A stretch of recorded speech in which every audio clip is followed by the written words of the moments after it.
Hey, this is Danielle from Black Business Boom and Black Owned Nashville, and we are live with Money Mitra, our mortgage lending expert. And today we're going to be talking about interest rates in today's market. And as a buyer, how can you navigate and make sure that you're even getting the right rate? So let's jump on in. Mitra, how are you today?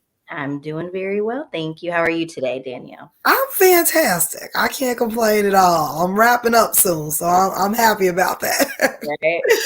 Well, let's talk about interest rates right now. And this is something we've not really touched on before, but I know it's a big concern for a lot of folks. So tell me, what are your thoughts right now in the current situation and the current interest rates that we're seeing?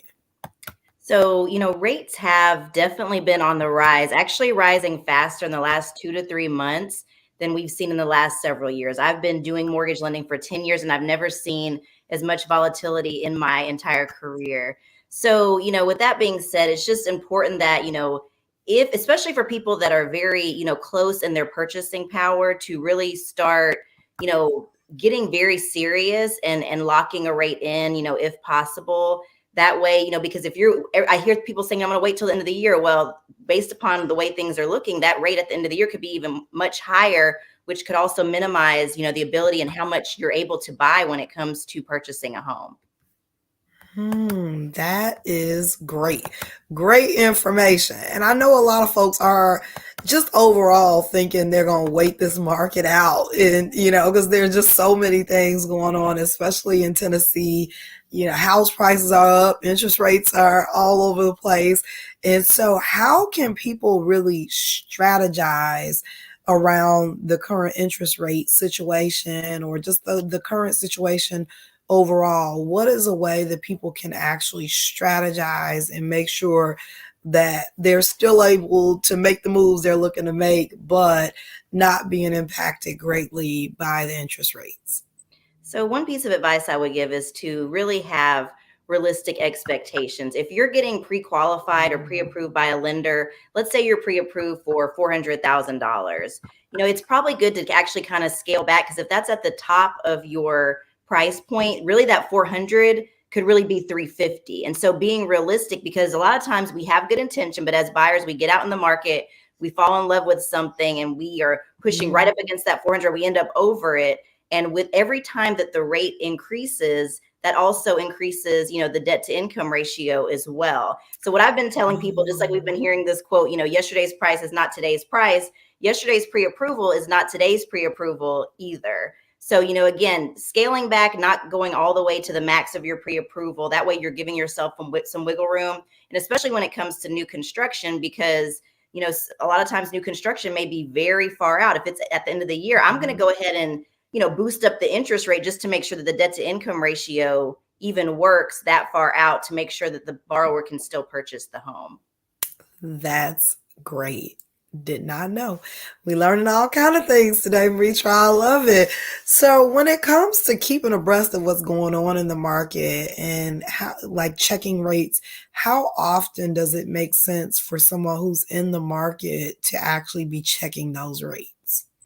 So this is kind of like a catch 22 for me. You want to be checking the rate to be realistic and to see where you are, but then also we can kind of get a little bit, obsessive compulsive about it and be checking the rate every single second. That's not doing us any good either. We need to really just in our lives, find a place of like mental peace. So, if you're very serious about the home buying process, then at that point it does matter. And I think that having that sense of urgency, also having a good real estate agent that can get it done in this market, because being honest, like not all realtors are the same. There are some that, have had a lot of success in their career, but in this market, that's not really the case. Or, finding one that, has really good relationships, because relationships are everything. And sometimes, that can even dictate, they know that this particular realtor is good for it. Maybe they've already sold some other ones with them. So that really matters as well. And, for anyone that even, needs a referral of that form, I'd be happy to provide that because, I do work with realtors every day and I'm able to kind of see,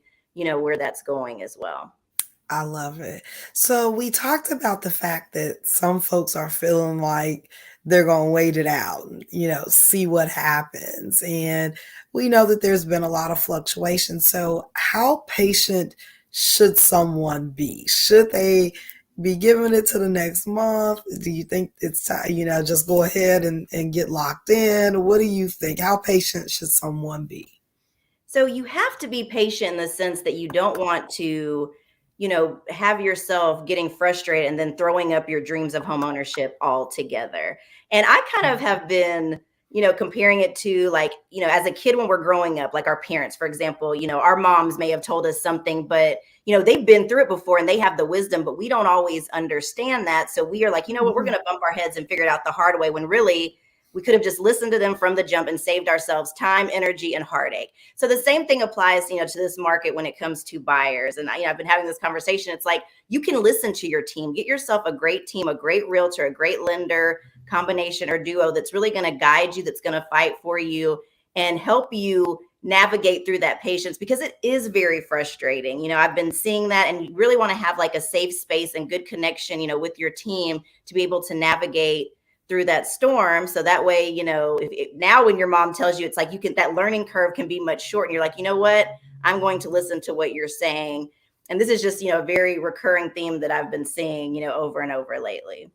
That's great advice. Having your team in everybody I talk to, any industry, I feel like that's a recurring theme is having the right team of folks around you and making sure that they are qualified indeed and they know more than you, and listening to those folks as well. So that's why I'm really happy to have you and help to guide folks through this process, which can be a lot. In your professional opinion, and I know this is something that's we just don't know, like we don't know. People are calling for recession, all kind of stuff, so in your opinion, do you think rates are going to continue to go up? So I don't have a crystal ball. And if I knew the answer to that, then I'd be, probably not even on this call right now. But, the truth is, based upon the trends and what they're saying, and really what we're seeing is quantitative easing and Mhm. trying to, recover the economy. I do anticipate rates to continue going up this year.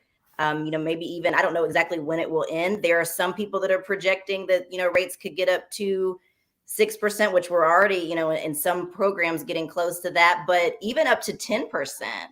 So What? yeah, Well, so I haven't bought a house in a long time, so I right. Hopefully, these are predictions, but we don't know. So that should be even more of a sense of urgency, to get out there if you are interested, because I'm telling you that 6% rate is or that 10% rate is going to feel much different than the 10% rate as well. Now, on the other side of it, I think that we as consumers are a little bit spoiled in the sense that rates have actually been much higher than what we've even seen now with these 4 or 5, even pushing up on that's 6%. really high. I had no idea they had gone that high. Yeah, I mean, Oh, they're up there, and especially in the last month, I have people that, have been locked in, and now, 30 days later, that rate looks much different. and what So, happens when that happens? Like if you're in the middle of negotiating and kind of getting your rate determined, going through the process, and your rate goes up, what happens then? Like what does that look like? so essentially, to get locked in, you should have, a property and a contract. That's what it takes, that you have, executed a contract between yourself as the buyer and the seller. So when that has been the case, then at that point you can go ahead and lock in the rate, and it has a certain term, whether that's 30 days, 60 days, 90 days, whatever that looks like. So, doing that gives the security, of the interest rate. But just to be out here looking, you really can't lock a rate in until you actually have a property. So again, creating Oh, that urgency, getting yourself out there, and you can't make any shots that you don't shoot and try to take. And that means, actively putting offers out there, having your realtor do that in order to, get under contract. man, that is rough. Especially in this market where I mean you're making offers there, people are coming in and outbidding you in cash. It's just I mean, it's all around a very daunting process. What are some key mistakes that you see people make and that we can try to avoid in this process to ensure that we can get the property that we want or a property that we want while also securing a decent rate? So, I would say to, again, going back to the realistic expectations, not putting in offers at asking price. A lot of these homes are going, over what they're asking. So you want Mhm. to put your best foot forward. I mean, if you do have cash to do, an appraisal gap and to pay the difference if it doesn't appraise, that's going to be a huge benefit for you. And also utilizing, down payment assistance programs. I rave on the program that I have that's a 0% down conventional loan, which one is a great strategy in this market because in certain areas, a lot of sellers aren't even really looking at FHA loans. So that conventional loan really gives you a leg up. And then if it's 0% down, let's just use that $400,000 number.